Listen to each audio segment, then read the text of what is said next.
अस्सलामुअलैकुम रहमतुल्लाहि वबरकातुहू। प्यारे दोस्तों, आप लोगों का इस्तकबाल है अक्सीर एकेडमी आप लोगों के अपने चैनल पे। और हम बात कर रहे हैं इवोल्यूशन चैप्टर नंबर 7। आज हम बहुत ही अहम टॉपिक पढ़ने वाले हैं जिसका नाम है इर्तिखा का एक मुख्तसर सा जायजा, ब्रीफ अकाउंट ऑफ इवोल्यूशन। आज हम इवोल्यूशन का और एक छोटा सा मुख्तसर सा जायजा लेने वाले हैं। यानी हमने जब इस चैप्टर को स्टार्ट किया तो इस चैप्टर की जो शुरुआत हुई थी उसमें एक बड़ा टॉपिक हमने कवर किया था, वो था केमिकल इवोल्यूशन।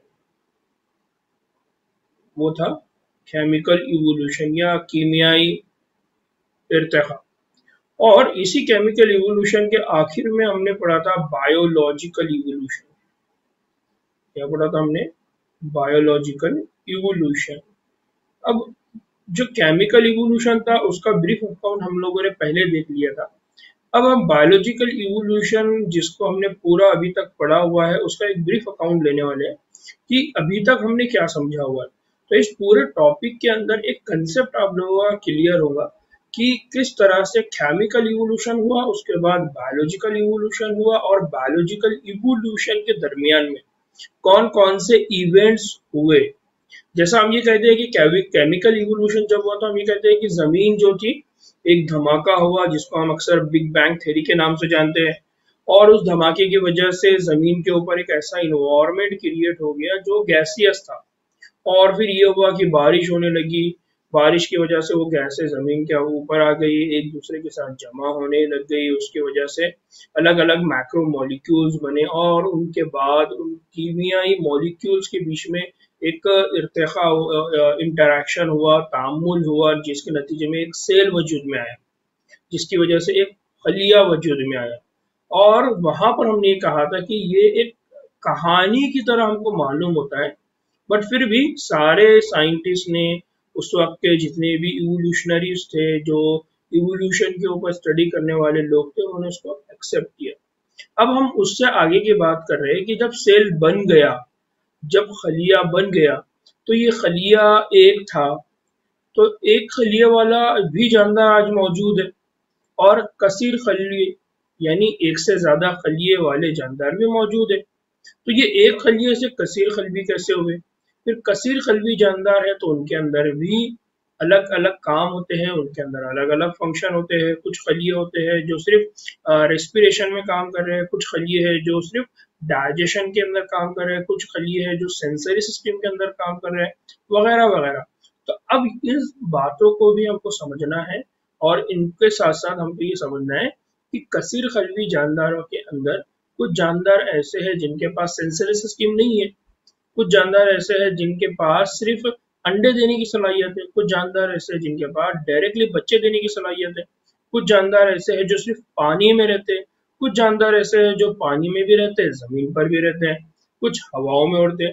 तो ये जो एक बड़ा चेंज आया, ये बड़ा इर्तिखा आया, ये किस बुनियाद पर आया, किस तरह से आया, तो उसका एक मुख्तसर सा जायजा यहाँ पर लेने की हम कोशिश करेंगे। ठीक है, तो सबसे पहली बात जो मैंने पहले कहा आपको कि तकरीबन 2000 मिलियन साल पहले जमीन पर क्या हुआ, जिंदगी की शुरुआत हुई, और जिंदगी की जो अव्वलियन शक्ल आई, जो सबसे पहली शक्ल आई, जिसको हम कहते हैं सेल्यूलर, जिसको हम क्या कहते हैं, सेल्यूलर यानी खलवी शक्ल आई। 2000 मिलियन साल पहले खलिया बना। इसको याद रखिए क्योंकि ये एमसीक्यूज में पूछे जाने वाला क्वेश्चन है कि कौन से साल में। तो 2000 मिलियन साल पहले, ये वर्ड याद रखिए आप, पहले। अक्सर बच्चों से एमसीक्यूज में यहाँ गलती हो जाती है, वो ये समझ ही नहीं पाते कि वो पहले पूछ रहा है या 2000 मिलियन साल को हुआ या 2000 मिलियन साल के बाद हुआ। तो याद रखिए 2000 मिलियन साल पहले इस बात को कंसीडर किया जाता है, इसको समझा जाता है कि पहला खलिया बना होगा। ठीक है। दूसरा कि गैर मालूम तरीके से, यानी हमको नहीं मालूम कि किस मैकेनिज्म के जरिए, यानी कौन सा मैकेनिज्म वहां पर फॉलो हुआ जिसके जरिए बड़े बड़े मैक्रो मॉलिक्यूल्स। अब यहाँ पर एक क्वेश्चन है कि मैक्रो मॉलिक्यूल, तो इससे पहले के लेक्चर अगर आपने देखे होंगे तो मैक्रो मॉलिक्यूल आपको समझ में आएगा। मैक्रोमोलिक्यूल्स किसको कहते हैं? मैक्रोमोलिक्यूल हमारे बॉडी के अंदर वो मॉलिक्यूल है जिनकी पेचीदा शक्लें हैं, इसलिए हम उनको मैक्रोमोलिक्यूल्स कहते हैं। तो ये सिंपल डेफिनेशन मैंने आपको कहा है, नहीं तो मैक्रोमोलिक्यूल की डेफिनेशन और भी अलग है, सिर्फ यहाँ समझाने के लिए। तो मैक्रोमोलिक्यूल्स के अंदर हम कंसीडर करते हैं carbohydrate, fats, protein, nucleic acid. Nucleic acid मतलब डीएनए, आरएनए, डीएनए और आरएनए। प्रोटीन्स के अंदर अलग अलग टाइप के प्रोटीन्स है। तो उनका ये कहना है कि एक मैकेनिज्म हुआ, लेकिन ये मैकेनिज्म क्या था, कैसे था, हमको नहीं मालूम, लेकिन ये हुआ और इसकी वजह से क्या हुआ, जितने भी बड़े बड़े मैक्रोमोलिक्यूल्स यानी carbohydrate, fats, protein, nucleic acid, ये सब एक दूसरे के साथ मिले, इनके दरमियान में तामुल हुआ और उसके जरिए गैर सेल्यूलर, यानी ये इनके क्या हुआ, मैक्रोमोलिक्यूल्स के गैर सेल्यूलर, यानी ये जो मैक्रोमोलिक्यूल्स थे ये पहले खलिए की शक्ल में नहीं थे, ये सेल्यूलर शक्ल में नहीं थे, इसलिए इनको क्या बोला जा रहा है, गैर सेल्यूलर मजमुए। यानी एक जगह ये सब जमा थे, लेकिन ये अभी तक सेल नहीं बने थे, ये अभी तक खलिया नहीं बने थे। तो ये मजमुए सेल्स की शक्ल में इर्तिखा पा सके। फिर बाद में क्या हुआ, ये जितने भी गैर सेल्यूलर मजमुए थे उन्होंने सेल बनाया या उन्होंने खलिया बनाया और खलिए की शक्ल में इर्तिखा पा सके। और ये जो मैकेनिज्म हमको नहीं मालूम कि किस वजह से हुआ। फिर क्या हुआ कि जो झिल्लीदार गलाफों के अंदर साथ थे, फिर बाद में क्या हुआ कि ये एक सेल की शक्ल में आया जो एक झिल्लीदार गलाफ, यानी इस झिल्लीदार गलाफ को आज हम क्या कहते हैं, हम उसको कहते हैं प्लाज्मा मेम्ब्रेन। क्या कहते हैं हम उसको, प्लाज्मा मेम्ब्रेन। ये बहुत इंपॉर्टेंट चीज है कि प्लाज्मा मेम्ब्रेन के अंदर ये सारे मैक्रोमोलिक्यूल कैसे जमा हो गए, फिर इनके दरमियान में काम कैसे होने लगा, इसका मैकेनिज्म अभी तक किसी को भी नहीं मालूम। बट लेकिन इस बात को कंसिडर किया जाता है, कबूल किया जाता है कि ऐसा हुआ होगा। ठीक है, तो यहाँ पर देखिए एक सेल है, ये सेल, जो सेल की डायग्राम मैंने यहाँ आपके सामने रखी, इससे आप समझ सकते हैं कि एक सेल है और उसके अंदर माइटोकॉन्ड्रिया है, न्यूक्लियस है, फिर उसके बाद एक क्लोरोप्लास्ट है, और यहाँ पर क्या है, ये एंडोप्लाज्मिक रेटिकुलम एटसेट्रा यहाँ पर है, और ये उसकी प्लाज्मा मेम्ब्रेन है, ये ग्रीन कलर की जो लाइन दिखाई दे रही है। तो इस तरह से एक सेल वजूद में आया। फिर इनमें से कुछ सेल, यानी जब सेल बन गए तो उनमें से कुछ सेल के अंदर क्या होने लगा, ऑक्सीजन छोड़ने की सलाहियत थी, यानी कुछ सेल ऐसे थे जिनके अंदर ऑक्सीजन लेने और ऑक्सीजन छोड़ने की सलाहियत, यानी इसको हम रेस्पिरेशन का अमल कहते हैं, ऑक्सीजन लेना और कार्बन डाइऑक्साइड को रिलीज करना, इस प्रोसेस को। लेकिन यहाँ पर जो सिर्फ अमल हुआ वो कौन सा हुआ, इसको याद रखिए कि ऑक्सीजन छोड़ने की उसमें क्या थी, सलाहियत थी। और ये जो तामुल है, ये फोटोसिंथेसिस में रोशनी के तामुल, यानी जो लाइट रिएक्शन होती थी या लाइट रियलिटी से, उससे मिलता जुलता रहा होगा। उनका ये मानना है कि उस वक्त जो ऑक्सीजन छूटती थी या उस वक्त जो ऑक्सीजन रिलीज की जाती थी, वो इसी तरह से है जैसे आज हमारे दौर में फोटोसिंथेसिस का अमल होता है। फोटोसिंथेसिस का अमल में क्या होता है कि इन्वायरमेंट के अंदर कार्बन डाइऑक्साइड है, जमीन के अंदर वाटर है, इन दोनों को जब प्लांट लेता है, यूज करता है, तो वो लाइट की वजह से दो हिस्सों में तोड़ता है, एक होता है ऑक्सीजन और दूसरा होता है जो वो आगे चल के किसमें कन्वर्ट करता है, कार्बोहाइड्रेट के अंदर, जिससे प्लांट आगे चल के हमको न्यूट्रिएंट प्रोवाइड करते हैं। तो यहाँ सिर्फ इस इमेज को या इस प्रोसेस को यहाँ बताने का मकसद क्या है, बताने का मकसद ये है कि पहले जब जमीन के ऊपर पहला सेल बना, उसमें से कुछ सेल ऐसे थे जो ऑक्सीजन को छोड़ने की सलाहियत रखते थे, और वो जो अमल था वो अमल शायद आज के फोटोसिंथेसिस के अमल की तरह ही था। ठीक है, उसको याद रखिए। फिर ये अमल कैसा था, तो हमको मालूम है कि पानी क्या होता था, शमसी तवानाई की मदद से अलग अलग उनसरों में क्या होता है, तोड़ा जाता है। तो जिस तरह से आज भी हम देखते हैं, तो उनका कहना था कि ये हो सकता है कि उस जमाने में भी वैसा रहा हो। और उनका ये कहना था कि जो रोशनी आती है, उस रोशनी को इकट्ठा करने वाले उनके पास क्या थे, पिगमेंट्स थे, जिसके जरिए वो लाइट को पकड़ा जाता था और उस लाइट का क्या किया जाता था, इस्तेमाल किया जाता था। तो ये ब्रीफ अकाउंट उन्होंने 2000 मिलियन साल पहले के मामले में ये बात कही कि इस तरह से हुआ होगा। यहाँ देखिए, यहाँ पर अजम्पशंस है, यहाँ पर कुछ चीजों को हाइपोथेसिस यानी कंसीडर किया जा रहा है कि ऐसा ऐसा हुआ होगा। तो आपको समझना है कि आपको याद कैसा करना है, या फिर अगर आपको इनको समझना है प्रोसेस, तो आपको सोचना पड़ेगा कि दुनिया कैसे बनी, दुनिया से पहले क्या हाल थे, आज दुनिया में क्या चल रहा है, ये आपको थोड़ा सा इमेजिनेशन करना पड़ेगा, तो आपको सारा कंसेप्ट आपका खुद ब खुद क्लियर हो जाएगा। फिर आहिस्ता आहिस्ता क्या हुआ, आहिस्ता आहिस्ता एक सेल से सेल वाले उज़्वे, यानी मैंने अक्सर बताया कि उज़्वे जब भी यहाँ पर वर्ड इस्तेमाल होता है तो इसका मतलब जानदारों की बात होती है। तो जानदारों ने क्या करे, जिंदगी की कसीर सेल वाली शक्लें क्या करने लगे, इख्तियार करने लगे, यानी जिसको हम ये कहते हैं कि वो सिंगल सेल से मल्टी सेल्यूलर कंडीशन, यानी एक खलवी उज़्व से अब वो कसीर खलवी उज़्व वाले जानदार बनने लग गए। नाउ अब ये बात की जाती है कि 20, अब अभी जैसा हमने 2000 की बात की, अब 500 मिलियन साल पहले क्या हुआ होगा, तो 500 मिलियन साल पहले तक इनवर्टिब्रेट्स कौन बन गया, यहाँ पर इनवर्टिब्रेट्स बन चुके थे, और ये इनवर्टिब्रेट्स जमीन के ऊपर सरगर्म थे। यानी पहले क्या हुआ कि एक सेल बना, उस सेल के अंदर ऑक्सीजन छोड़ने की सलाहियत थी, फिर वो एक सिंगल सेल से मल्टी सेल बना, और मल्टी सेल से जो सबसे पहले जानदार वजूद में आए तो वो कहते हैं कि इनवर्टिब्रेट्स थे, यानी जिनके पास वर्टिब्रेट नहीं था, जो जमीन के ऊपर रेंग कर चलते थे, जमीन के ऊपर छोटे छोटे जानदार थे, तो वो इनवर्टिब्रेट्स वहां पर आए। फिर बेजबड़ों वाली मछलियां, कौन सी, बेजबड़ों वाली मछलियां, और ये बेजबड़ों वाली मछलियां कब आएंगी, गालिबन 350 मिलियन साल पहले वजूद में आई है। अब यहाँ पर एग्जाम में याद रखिए कि बेजबड़ों वाली यानी जॉ लेस फिश, ऐसी फिश है जिनको जॉ नहीं थे, उनको जबड़े नहीं थे, ये कब आई, एग्जाम में पूछा जाता है, तो याद रखना कि 350 मिलियन साल पहले। फिर समंदरी कायनात और कुछ पौधे शायद 320 मिलियन साल पहले के आसपास रहते थे। यानी अब जमीन के ऊपर कौन आ गया, तो जमीन के ऊपर समंदरी कायनात यानी समंदर में रहने वाले जितने भी जानदार थे, एक तो वो, और दूसरा कुछ पौधे थे, वो जमीन के ऊपर देखने को मिले। फिर जब जानवरों ने जमीन पर हल्ला बोला, यानी ये हुआ कि अब पानी में से निकल कर अब वो कहाँ पर आने लग गए, जमीन पर आने लग गए, वो जमीन पर वसी पैमाने पर फैले हुए थे, क्योंकि अब जमीन के ऊपर तो कंपटीशन में कोई था ही नहीं, तो पानी से निकल के सब कहाँ पर आने लग गए, अब धीरे धीरे जमीन पर। क्यों, तो अब यहाँ पर एक चीज ये है कि मछलियां जो अपने पास ताकतवर और मजबूत फिन्स रखते थे, यानी जो उनके पास जो उनके फिन्स थे जिसकी मदद से वो पानी के अंदर तैरते थे, तो वो बहुत मजबूत थे उस वक्त, ताकतवर थे, और उसकी मदद से वो क्या करते थे, खुश्की पर घूम सकते थे। यानी हम ये समझिए कि जिस तरह से आज हमारे पास मजबूत पैर है, या जानदारों के पास मजबूत पैर है जिसकी मदद से वो जमीन के ऊपर चल फिर सकते हैं, तो उसी तरह से ये बात की जा रही है कि ऐसा हुआ होगा कि मछलियां, क्योंकि उस वक्त उनके फिन्स वगैरह बहुत ताकतवर रहे होंगे, जिस वजह से वो जमीन पर खुश्की पर घूमते थे, और पानी में भी वो क्या कर सकते थे, वापस जा सकते थे।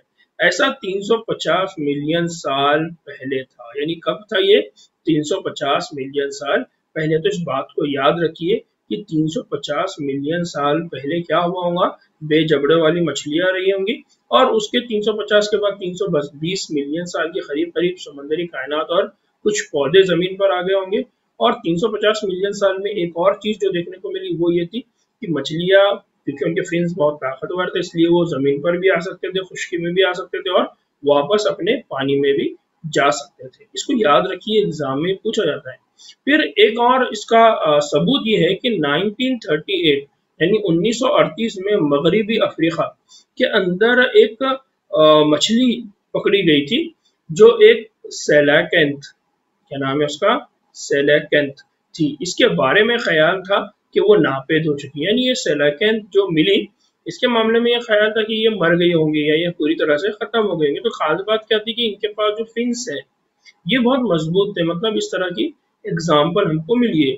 ये जानवर जिन्हें लोब फिन्स, या क्या कहा जाता है उनको, लो फिन्स कहा गया, इर्तिका पाने वाले पहले एम्फीबियंस थे। यानी ये कहा जाता है कि ये जो सेलेंथा था, सेलैकन था, ये सेलैकन जो फिश थी ये पहली एम्फीबियन, यानी जो हम ये कहते हैं कि एम्फीबियंस मतलब वो जानवर जो जमीन पर भी होते हैं और पानी में भी रहने की सलाहियत अपने अंदर रखते हैं, जो खुश्की और पानी दोनों में रहते थे। इनके कोई भी नमूने हमारे पास बाकी नहीं है, लेकिन प्रॉब्लम यह है कि अब इनका कोई नमूना हमारे पास बाकी नहीं रहा जिसकी बुनियाद पे हम ये कहें कि हाँ ये ऐसा हुआ है।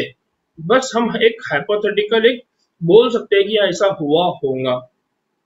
अलबत्ता जदीद, लेकिन इसके बाद भी एक पॉसिबिलिटी ये है कि जदीद जमाना यानी जो मॉडर्न वर्ल्ड है इसके अंदर मेंढकों और सैलामेंडर्स के आबा व अजदाद थे। यानी ऐसा कंसीडर किया जाता है कि वो आज के दौर के मेंढकों के और सैलामेंडर्स के क्या है, आबा व अजदाद है, बाप दादा है। एम्फीबियंस ने रेप्टाइल में इर्तिखा किया। फिर इसके बाद क्या हुआ, एम्फीबियंस थे तो एम्फीबियंस ने रेप्टाइल्स के अंदर क्या किया, इर्तिखा पाया। यानी एम्फीबियंस में जो जानदार अब जमीन के ऊपर ही रह गए, अब वो वापस पानी में नहीं गए, तो उनका नाम आगे चल के क्या बन गया, रेप्टाइल्स। और इस तरह से क्या हो गया, अब एम्फीबियंस धीरे धीरे धीरे चेंज किसमें हो गए, रेप्टाइल्स के अंदर हो गए। वो मोटे छिलके वाले अंडे देते थे। और रेप्टाइल्स की खास बात क्या है कि वो मोटे छिलके वाले क्या होते थे, अंडे देते थे, जो एम्फीबियंस के अंडों की मानिंद सूरज में खुश्क नहीं होते थे।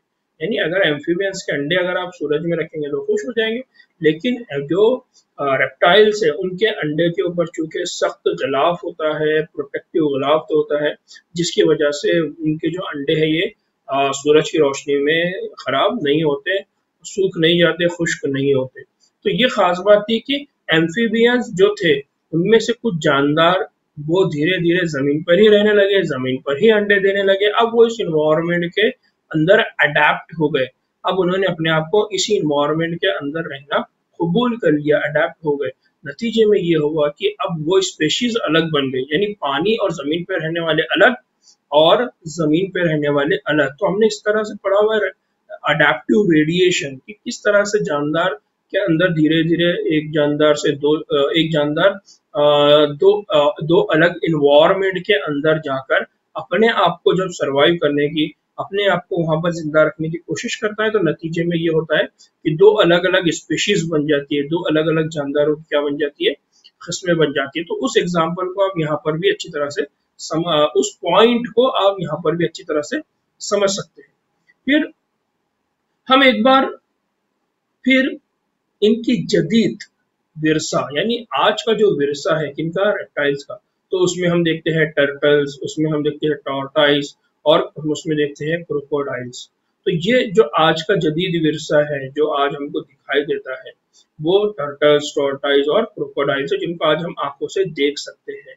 फिर अगले 200 मिलियन साल, अब बात हो रही है 200 मिलियन साल के लगभग, करीब करीब की बात हो रही है, साल के लगभग मुख्तलिफ साइज और बनावटों के रेप्टाइल्स ही जमीन पर बालादस्ती कायम रही। और 200 मिलियन साल के लगभग यहाँ क्या रहा कि यहाँ पर सबसे ज्यादा दंदनाते या सबसे ज्यादा काबिज अगर कोई रहा तो वो कौन रहे, रेप्टाइल्स रहे। यानी सबसे ज्यादा अगर कोई जानदार रहे तो कहा जाता है कि वो रेप्टाइल्स रहे।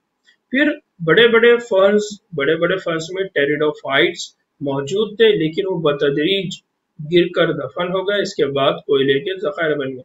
यानी आज जिन कोयले के जखायर से हम कोयला हासिल करते हैं या पेट्रोल हासिल करते हैं, तो ये कंसिडर किया जाता था कि उस जमाने में कुछ इस तरह के हालात डेवलप हुए जिसकी वजह से ये हुआ कि टेरिडोफाइट्स, ये जो झाड़ियां है, ये जो फर्स है, ये तो आई थी, लेकिन ये जमीन पर खत्म हो गई, निस्तो नाबूद हो गई और जमीन के अंदर दफन हो गई, और आज ये कोयले के जखायर में कन्वर्ट है।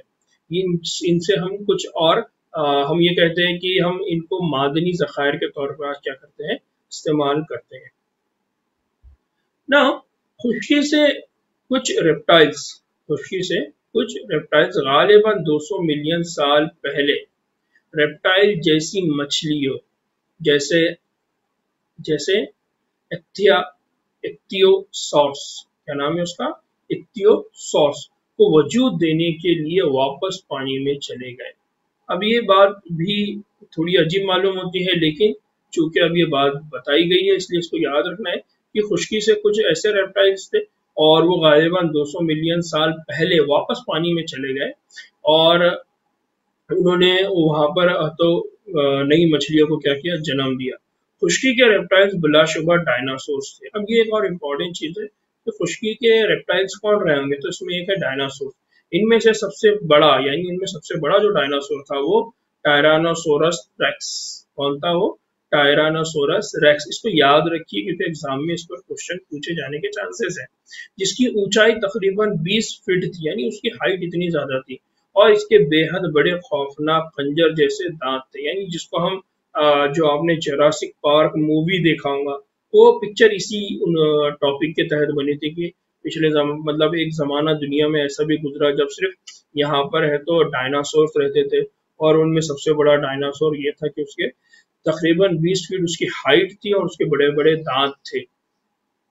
तकरीबन 65 मिलियन साल पहले डायनासोर अचानक जमीन से गायब हो गए। अब ये बात की जाती है कि अचानक में कोई बहुत बड़ा सैलाब आया, बहुत बड़ा तूफान आया, अनाव फटा, अलग अलग कहानियां हमको सुनने को मिलती है। लेकिन इतनी बात याद रखिए कि 65 मिलियन साल पहले तक ये बात की जाती है कि डायनासोर अब जमीन पर क्या हो गए, अचानक में गायब हो गए। हम सही वजह नहीं जानते। बास कहते हैं कि मौसम की तब्दीलियों ने उन्हें मार डाला। बास का कहना है कि इनमें से ज्यादातर परिंदों में इर्तिकाफ आ गए। अब आज जो परिंदे हमको दिखाई देते हैं, तो अक्सर का कहना यह है कि डायनासोर उनके अंदर तब्दील हो गए। यानी हम ये कहेंगे कि रेप्टाइल्स के बाद इवोल्यूशन कहाँ पर हुआ, तो रेप्टाइल्स के बाद जो इवोल्यूशन हुआ तो उसमें ये हुआ कि कुछ रेप्टाइल्स ऐसे थे जो हवा में उड़ने लगे, कि जमीन के ऊपर सारे के सारे रेप्टाइल्स है, जमीन रहने के लिए कम पड़ रही है, तो अब कुछ लोगों ने मतलब कुछ रेप्टाइल्स ने डिसाइड किया कि हम हवा में रहेंगे, तो वो रेप्टाइल्स हवा में उड़ने लगे, जो एव्स की उनको एव्स कहा जाता है, तो हवा में उड़ने लग गए, जिसकी वजह से अब ये हुआ कि वो परिंदे बन गए। तो ये अलग अलग हाइपोथेसिस है। इस पानी से निकले एम्फीबियन, पानी और जमीन में रहने लगे एम्फीबियन, फिर सिर्फ जमीन में रह गए तो रेप्टाइल, अब रेप्टाइल भी जमीन से अब हवा में रहने लगे, तो उनके दरमियान में कहा गया है कि रेप्टाइल से हो सकता है कि वो क्या बन गए, एव्स बन गए, बर्ड्स बन गए। सच्चाई इनके दरमियान हो सकती है, ये थोड़ा थोड़ा रिलेवेंस और थोड़ा थोड़ा ऐसी बात है जिसके ऊपर हम भरोसा कर सकते हैं। इनका ये कहना है इन जमाने के छोटे साइज के रेप्टाइल्स आज भी मौजूद है। उसकी वजह क्या है, उसकी वजह यह है कि आज भी छोटे छोटे साइज के जो रेप्टाइल्स है आज भी वो मौजूद है। यानी ये जो बात वो कह रहे हैं कि हो सकता है कि इनमें से ही यानी डायनासोर्स में से ही कुछ जानदार ऐसे रहे होंगे जो परिंदों में तब्दील हो गए, या जिनका इर्तिकाब परिंदों में हुआ, जिनका इवोल्यूशन परिंदों की तरह हुआ, एव्स की तरह हुआ। तो इसकी वजह क्या है, तो उसकी वजह यह है कि इनके छोटे छोटे जो रेप्टाइल्स उस वक्त भी थे वह आज भी मौजूद है। इसको वो बुनियाद बनाते हैं अपनी उसको ये रेफरेंस बनाते हैं, उसको ये शहादत बनाते हैं अपने हाइपोथेसिस की। फिर ये बात की जाती है कि जमीन के ऊपर यानी अब रेप्टाइल्स आ गए, तो रेप्टाइल्स के बाद क्या है, तो रेप्टाइल्स के बाद है मैमल्स। रेप्टाइल्स के बाद क्या है, मैमल्स। मैमल्स मतलब जिनका हम ये कहते हैं कि पिस्तानी, यानी जिनके पास क्या होते हैं, दूध देने की सलाहियत होती है, जिनके पास दूध देने के गुदूद मौजूद होते हैं, यानी मैमेलियन मेमरी ग्लैंड होता है जिससे दूध प्रोड्यूस होता है। तो यहाँ ये बात है कि उनका ये कहना है कि अब एम्फीबियन आ गए, रेप्टाइल्स आ गए, परिंदे यानी एव्स आ गए, तो इसके पीछे कौन है, पिस्तानिये।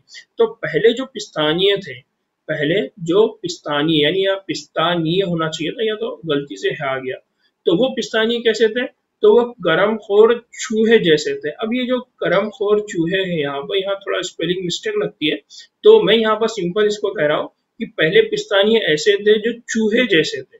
कैसे थे, चूहे जैसी। यहाँ मैंने डायग्राम दिया है, तो अगर आप देखेंगे तो आज का जो हमारा चूहा है उसकी इस तरह की नाक नहीं है, उसकी नाक दबी हुई है, लेकिन ये जो चूहे थे ये इनकी नाक लंबी थी। इनको कहा जाता है श्रीव्स। क्या कहा जाता है इनको, इसको याद रखिए, क्या कहता है, श्रीव्स। तो जमीन के ऊपर सबसे पहला जो पिस्तानिया है, जमीन के ऊपर जो सबसे पहले मैमल्स है वो कौन थे, श्रीव्स, चूहे के जैसे दिखने वाले जानदार। इसको याद रखिए।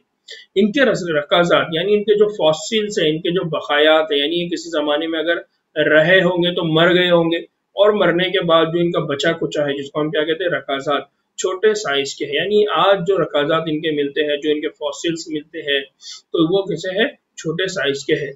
पिस्तानिये बच्चे देते हैं, यानी इससे पहले हमने जो पढ़ा तो वो सारे अंडे देने वाले थे, लेकिन ये कैसे, पिस्तानिये बच्चे देते थे, और पैदाइश से पहले नौकेस की हिफाजत माँ के जिस्म के अंदर करते थे। ये खास बात है मैमल्स की, कि इनके पास क्या होता है कि जो बच्चा होता है वो माँ की हिफाजत में होता है, और माँ उसको पूरी देखभाल करती है। पिस्तानिये कम अज कम खतरे महसूस करने और उससे बचने के लिए ज्यादा ज़हीन थे। फिर ये बात भी कंसिडर की जाती है कि उस वक्त के जो पिस्तानिये थे, जो मैमल्स थे, उनके पास सेंसरी सिस्टम था, उनके पास एक ऐसा सिस्टम था जिसके जरिए वो अपने खतरे को महसूस कर सकते थे, इसलिए वो बचे रहते थे, बचने के लिए वो ज़हीन थे। यानी इनके दिमाग के अंदर या इनके अंदर थोड़ा सा और ज्यादा क्या हुआ, इवोल्यूशन हुआ, थोड़ी और तब्दीलियां हुई। रेप्टाइल्स के खत्म होने के बाद रेप्टाइल्स के खत्म होने के बाद पिस्तानियों ने जमीन को संभाला। यानी जैसे जैसे हम आगे बढ़ रहे हैं तो हमको समझ में आ रहा है कि सबसे पहले एक खलिया बना, उसके बाद मल्टी यानी कसीर खलवी जानदार बना, कसीर खलवी जानदारों के बाद फिर वहां पर जानदार बने, तो जानदारों में इनवर्टिब्रेट्स आए, फिर वर्टिब्रेट्स के अंदर भी अगर बात करेंगे तो वहां पर जो सबसे पहले आए तो वो एम्फीबियंस आए, जो जमीन में भी रहते थे, पानी में भी रहते थे, तो उनका राज था। उसके बाद रेप्टाइल आए तो उनका राज था। उसके बाद कहेंगे कि कुछ एव्स थे यानी परिंदे थे, उनका राज था। अब उनके बाद कौन आए, तो रेप्टाइल्स आए, और रेप्टाइल सॉरी उनके बाद कौन आए, मैमल्स आए। तो अब जमीन के ऊपर किसका राज हो गया, मैमल्स का राज हो गया, ये इनका कहना है। मगरबी अमेरिका में अगर आपको इसका सबूत चाहिए तो वो क्या है कि मगरबी अमेरिका में घोड़े, हिप्पोपोटस, रीछ, खरगोश वगैरह से मिलते जुलते पिस्तानिये थे। यानी आज के जो हमारे घोड़े हैं, हिप्पोपोटस है, रीछ है, खरगोश है, तो कुछ सालों पहले तक पिस्तानिये इनसे मिलते जुलते पिस्तानिये वहां पर मौजूद थे। यहाँ पर एक और इम्पोर्टेंट टॉपिक हमको पढ़ना है, वो है कॉन्टिनेंटल ड्रिफ्ट। क्या है वो, कॉन्टिनेंटल ड्रिफ्ट। कॉन्टिनेंटल ड्रिफ्ट क्या रहती है, कॉन्टिनेंटल ड्रिफ्ट रहती है जिसकी वजह से ये होता है कि जो जमीन थी हमारे पहले जमाने में, हम ये आज आज आप लोगों ने, बहुत सारे लोगों ने, अगर आपने जमीन की बनावट की, अगर आपने जोग्राफिया वगैरह में, जोग्राफी में अगर स्टडी किया तो आपने समझा होगा कि, या फिर आपने जियोलॉजी अगर पढ़ा हुआ तो उसमें समझा होगा कि जमीन जो है, अब ये कहा जाता है कि प्लेट्स की शक्ल में प्लेट है, और ये प्लेटें एक दूसरे से क्या होती है, खिसकती है।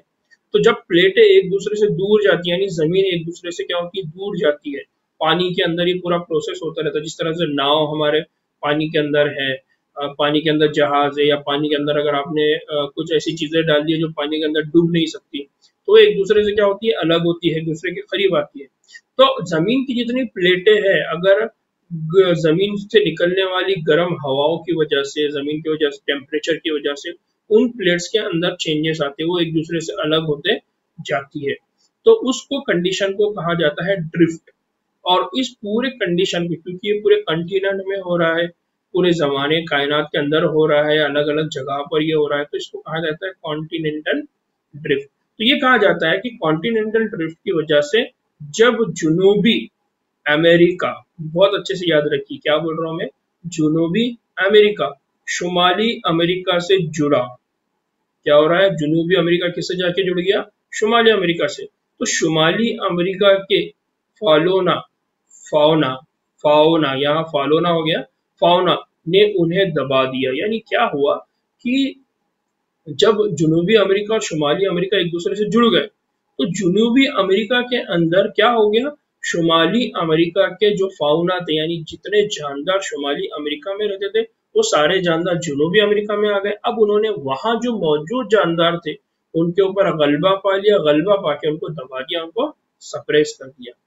इसी कॉन्टिनेंटल ड्रिफ्ट की वजह से, यानी ये जो कॉन्टिनेंटल ड्रिफ्ट हुई उसकी वजह से ऑस्ट्रेलिया के थैलेदार पिस्तानिये जिंदा रहे, क्योंकि वहां किसी भी दूसरे पिस्तानिये से कोई मुकाबला नहीं था। यानी इनका ये कहना है कि अगर जुनूबी अमेरिका और शुमाली अमेरिका, तो जुनूबी अमेरिका में जो जानदार है उनके अंदर तब्दीली आई, उनके अंदर क्यों वो खत्म हो गए, तो उनका ये कहना है इसलिए हुआ क्योंकि कॉन्टिनेंटल ड्रिफ्ट की वजह से शुमाली अमेरिका जुनूबी अमेरिका के साथ जुड़ गया। नतीजे में ये हुआ कि शुमाली अमेरिका के जितने जानदार थे वो सब किधर चले गए, जुनूबी अमेरिका में, और जुनूबी अमेरिका में जाने के बाद वो उन पर गालिब आ गए, उनको उन्होंने दबा दिया। नतीजे में हमको वहां पर हमको बहुत ज्यादा तब्दीली देखने को मिली। तब्दीली किस किस्म की, कि हम ये कहते हैं कि पिछले जमाने में वहां पर इस किस्म के फॉसिल्स हमको मिले, पिछले जमाने में ऐसे ऐसे जानदार वहां मौजूद थे, आज जो जमीन पर खत्म हो गए।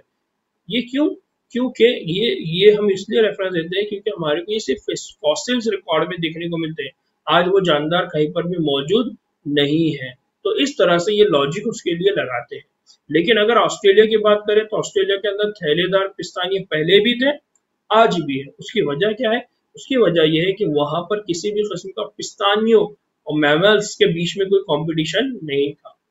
तो ये बहुत इंपॉर्टेंट टॉपिक है, इसको आपको याद रखना है। यहाँ मैंने एक डायग्राम ऐड किया है, इस डायग्राम को आप देखेंगे तो ये 225 मिलियन ईयर साल पहले की है, ठीक है। यहाँ पर देखिए पैनगिया, इसको पूरे हिस्से को क्या कहा जाता है, पैनगिया। तो दुनिया इस तरह से एक दूसरे के साथ क्या होती, पूरी जुड़ी हुई थी। फिर 150 मिलियन साल पहले क्या हुआ था, तो ये हुआ है कि ये जो था ये दो हिस्सों में डिवाइड हो गया। नतीजे में एक लॉरेशिया बन गया और दूसरा बन गया गोंडवाना। फिर कुछ सालों के बाद यानी 100 मिलियन साल पहले, यानी आज से 100 साल मिलियन पहले की अगर बात करें, तो ये और छोटे छोटे हिस्सों में डिवाइड हो गया। North America, Europe, Asia, Africa, south America, India, Australia, Antarctica, इस तरह से। और आज जो हमारी अर्थ की कंडीशन है वो ये है कि ये धीरे धीरे धीरे एक दूसरे से क्या हो गया, बहुत ज्यादा दूर चले गए। और आज हमारा दुनिया का नक्शा कुछ इस तरह से।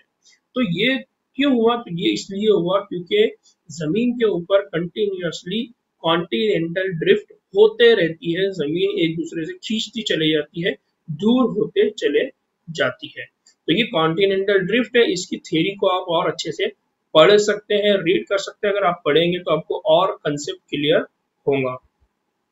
नाउ एक चीज और है कि हम भूल ना जाए कि कुछ पिस्तानी सिर्फ पानी में रहते हैं, यानी हम ये कहते हैं कि पिस्तानी सिर्फ जमीन पर नहीं रहते, मैमल सिर्फ जमीन पर नहीं रहते, बल्कि कुछ पानी में भी रहते हैं, जैसे व्हील्स, डॉल्फिन, सेल्स और समुद्री गाय। इनकी कुछ क्या है, मिसालें हैं।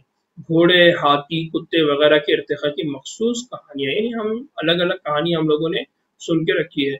आप आला जमातों में इनके बारे में पढ़ेंगे। आदमी जिसके पास जबान की महारत और जाती शऊर मौजूद है, इस इर्तिका की कहानी से सबसे ज्यादा कामयाब है। यानी ऐसे लोग जिनके पास जबान के अंदर महारत है, कम्युनिकेशन स्किल बहुत अच्छी है और उसको जाती शऊर भी है कि उसका जो वजूद है वो वजूद किस तरह से हुआ या वो कैसा दुनिया में बना पड़ा, तो उस आदमी के लिए ये जो कहानियां हैं इनसे सबक लेना बहुत आसान है।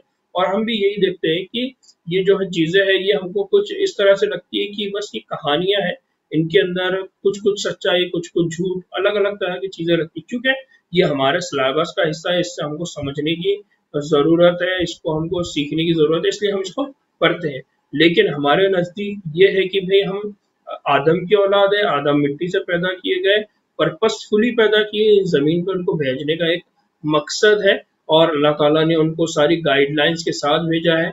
अल्लाह के रसूल को नमूना बना के भेजा है, कुरान हमारे लिए हिदायत है। ये सारी बातें हम समझते हैं, तो इसको इसी पॉइंट ऑफ व्यू से लेना चाहिए कि ये एक सिलेबस का हिस्सा है और इसको हमको इसी तरह से पढ़ना है। ना बच्चों, मैं और आपके सामने, क्योंकि एग्जाम में इन पर क्वेश्चन पूछा जाता है, एग्जाम में इन पे सवाल किए जाते हैं, इसलिए ये जो चार्ट है आपको बता रहा हूँ कि जो जियोलॉजिकल टाइम साइकिल्स है, उन जियोलॉजिकल टाइम साइकिल्स के अंदर क्या क्या हुआ, इसके ऊपर एग्जाम में क्वेश्चन पूछा जाता है। तो ये जो जियोलॉजिकल टाइम साइकिल है ये पौधों के लिए है। तो आप देखेंगे कि इसके अंदर क्या है, इसके अंदर छोटे छोटे अलग अलग खाने हैं। जैसे यहाँ पर ये है एरा, इसको क्या कहा जाता है, एरा। और ये है पीरियड, ये क्या है, पीरियड, जमाना।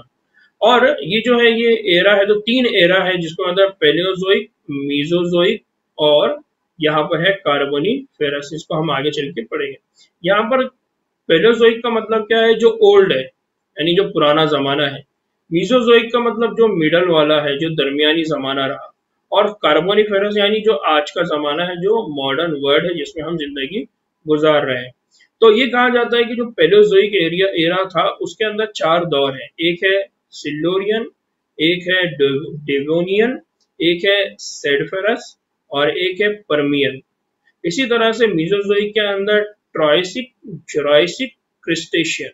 और जो कार्बोनिफेरस है उसके अंदर है टर्शियरी और क्वार्टरनरी। तो जब भी हम इस जियोलॉजिकल टाइम साइकिल को पढ़ेंगे तो उसकी शुरुआत नीचे से करेंगे। उसकी शुरुआत कहाँ से करेंगे, नीचे से, इस डायरेक्शन में हम पढ़ते जाएंगे। यानी आज ये हमारा दौर है, यहाँ पर हम हैं और ये हमारा पुराना जमाना है, यानी आज से पहले का जमाना। तो धीरे धीरे धीरे हम यहाँ से पढ़ते जाएंगे। तो हम ये कहेंगे कि फॉर एग्जांपल आज के ज़माने में हमको जो पौधे देखने को मिलते हैं वो कौन से हैं? तो हम ये कहेंगे कि आज के ज़माने में जो पौधे हमको देखने को मिलते हैं वो एंजियोस्पर्म है, यानी फूलदार पौधे हैं। और कैसे हैं? मोनोकोटिलीडॉन्स, और उनकी जो पैदाइश वगैरह होती है या उनके अंदर जो स्ट्रक्चर होता है वो मोनोकोटिलीडॉन्स है। इसी तरह से हम ये कहेंगे कि आज हमारे को क्या देखने को, तो ब्रायोफाइट्स वगैरह हमको देखने को मिलते हैं। लेकिन अगर हम ये बात करें आज से ज़माने से पहले, यानी मिडल मिडल जो एरा रहा, उसमें क्या है, तो उसमें डाइकोटिलीडॉन पहले प्लांट थे, उनके अंदर नेटल्स थे, उनके अंदर गिंकोस थे, उनके अंदर स्पिनोस थे, हॉर्सटेल्स थे, फिर साइगिड्स थे, कोनिफर्स थे, फ्रंस थे, और हर्बेशियस यानी हर्ब्स थे, हर्बेशियस लाइकोपोड्स थे। तो अब आज का ये दौर है हमारा जिसके अंदर हम ये देख रहे हैं, मिडल दौर में ये पूरे पौधे हमको देखने को मिलते थे, ये पूरे प्लांट्स हमको देखने को मिलते थे। तो एग्जाम में इस पर क्वेश्चन पूछा जा सकता है कि ये जो कार्बोनिफेरस एरा यानी आज का जो एरा है, आज का जो जमाना है, उसमें कौन से पौधे हैं, और जो मिडल एरा था उसमें कौन से पौधे देखने को मिलते हैं। इसी तरह से जो पुराने जमाने के थे तो उनमें कौन कौन से देखने को मिलते हैं। तो आपको थोड़ा सा इस अंदाज में इसको याद करना है, ठीक है, इसको समझने की कोशिश करना है। दूसरा, ये जानदारों का अलग ग्राफ है। जानदार सेम, ये कार्बोनिफेरस है, पर्मियन है, ट्राइसिक है, जुरासिक है, क्रिस्टेशियस है, टर्शियरी है, क्वाटरनरी, ठीक है। तो यहाँ पर सिर्फ थोड़ा सा याद ये रखना है कि क्वाटरनरी पीरियड में या टर्शियरी पीरियड में यहाँ कौन से जानदार है। हम ये कह रहे हैं कि आज का ये दौर है, आज का ये दौर है जिसके अंदर हमको कछुए देखने को मिलते हैं, छिपकलियां, सांप, टॉर्टोइस, घड़ियाल, परिंदे, पिस्तान, ये सब हमको देखने को मिलते हैं। लेकिन आज से पहले क्या था, तो हम ये कहते हैं कि क्वाटरनरी पीरियड, ट्राइसिक, क्रिस्टेशियन, जुरासिक। तो जुरासिक के अंदर हमको लेकिन ये हुआ कि टर्शियरी पीरियड आते आते ये जो डायनासोर थे ये सब मादूम हो गए, यानी जमीन से क्या हो गए, खत्म हो गए। फिर ट्राइसिक, जुरासिक। तो यहाँ पर धीरे धीरे ये हमको समझने की क्या करना है, कोशिश करना है इस ग्राफ को ना। बच्चों, इस ग्राफ को और आसानी से समझने का जो तरीका है या इसको कैसे आप याद रखेंगे, उसके लिए मैंने ये चार्ट ऐड किया है ताकि आप बहुत आसानी से इसको याद कर सकें। बाकी के जो दो चार्ट्स थे उनमें याद रखने में दिक्कत ये थी कि चीजें क्लियर नहीं है, इसलिए मैंने ये चार्ट आपको ऐड किया। अब आपको याद रखना है कि यहाँ पर है एरा, यहाँ पर पहले ईयन, दूसरा एरा, फिर पीरियड, मिलियन ऑफ ईयर, और उसके बाद की इवेंट्स, की ऐसे कौन से इवेंट्स हुए जो बहुत इंपॉर्टेंट है जिसको एग्जाम में आपको पूछा जा सकता है। पहले तो याद रखिए कि आपको एरा पूछा जाएगा, तो एरा के अंदर आपको याद रखना है 3 एरा आपको बार बार पूछे जाएंगे। एक है पेलोजोइक, एक है मीजोजोइक, और एक है सीनोजोइक। मैंने जैसा पहले बताया कि ये मॉडर्न एरिया यानी जो आज है हमारा, आज है हमारा, उसको हम क्या कहते हैं, सीनोजोइक। जो हमारा माजी था, जो हमारा गुजरा हुआ है, और उसको हम कहते हैं मीजोजोइक, जो मिडल वाला है। और जो पहला माजी था जो बहुत ओल्ड हो चुका, बहुत पुराना हो चुका, उसको क्या कहा जाता है, पेलियोजोइक। फिर इस पेलियोजोइक एरा के अंदर पीरियड्स है, ये पीरियड्स बहुत इंपॉर्टेंट है, जिसमें से हमने बार बार हमारे बुक में जो अभी उर्दू में जो चार्ट था उसमें कार्बोनिफेरस का जिक्र था, ठीक है। लेकिन आपको ये भी याद रखना है कैम्ब्रियन, ऑर्डोविशियन, सिल्यूरियन, डेवोनियन, उसके बाद है कार्बोनिफेरस, उसके बाद है पर्मियन। नाउ बच्चों, एक और चीज याद रखना है, यहाँ पर 500 मिलियन ईयर से स्टार्ट हुआ, जबकि हम ये कह रहे हैं कि 2000 मिलियन साल पहले, 2000 मिलियन साल पहले क्या बना होगा, एक सेल बना होगा, एक खलिया बना होगा। अब यहाँ से आप स्टार्ट करिए, 2000 मिलियन साल, 500 मिलियन साल पहले क्या हुआ, 410 पे क्या हुआ, 330 पे क्या हुआ, 240 पे क्या हुआ, 138 मिलियन साल पे क्या हुआ, और 1.6 पर क्या हुआ। अब की इवेंट्स क्या हुए, तो इनवर्टिब्रेट्स बिकम कॉमन। यहाँ पर ये हुआ कि इनवर्टिब्रेट्स कॉमन हो गए, हर जगह इनवर्टिब्रेट दिख रहे, यानी पहला खलिया बना और खलिए के बाद क्या आए, तो इनवर्टिब्रेट्स आए। फिर उसके बाद क्या हुआ कि पर्मियन मास एक्सटिंक्शन। ये बहुत इंपॉर्टेंट एग्जाम में पूछा जाता है कि दुनिया के अंदर सबसे बड़ा एक्सटिंक्शन, सबसे बड़ी तबाही कौन से पीरियड में आई, तो उसको याद रखिए, पर्मियन। कौन से पीरियड में आई, पर्मियन पीरियड में आई। तो यहाँ कहा है पर्मियन मास एक्सटिंक्शन। फिर जो डायनासोर थे वो डायनासोर कब खत्म हो गए। तो एक पीरियड है जुरासिक, और जुरासिक के बाद दूसरा पीरियड कौन सा है? क्रिटेशियस। मतलब जुरासिक पीरियड मतलब इस दौर में सबसे ज्यादा अगर कोई रहा होगा जमीन के ऊपर तो डायनासोर रहे होंगे। लेकिन डायनासोर खत्म कब हुए, एक्सटिंक्शन कब हुआ? तो डायनासोर का एक्सटिंक्शन कब हुआ? क्रिटेशियस एरा पीरियड में। कब हुआ? क्रिटेशियस पीरियड में। तो ये जो इवेंट है ये बहुत इंपॉर्टेंट इवेंट है, इसको आपको याद रखना है। फिर ये कहा जाता है कि ह्यूमन का इवोल्यूशन हुआ, ह्यूमन दुनिया के अंदर वजूद में आने लगे। तो वो पीरियड कौन सा था? वो पीरियड कौन सा था? Quaternary period. और वो साल कौन सा रहा होगा? करीब करीब 1.6 मिलियन ईयर बिफोर में जमीन के ऊपर इंसान वजूद में आया होगा। तो आपको इस तरह से इस चार्ट को अपने घर में बनाना है, पहले अपने हाथ से लिखना है।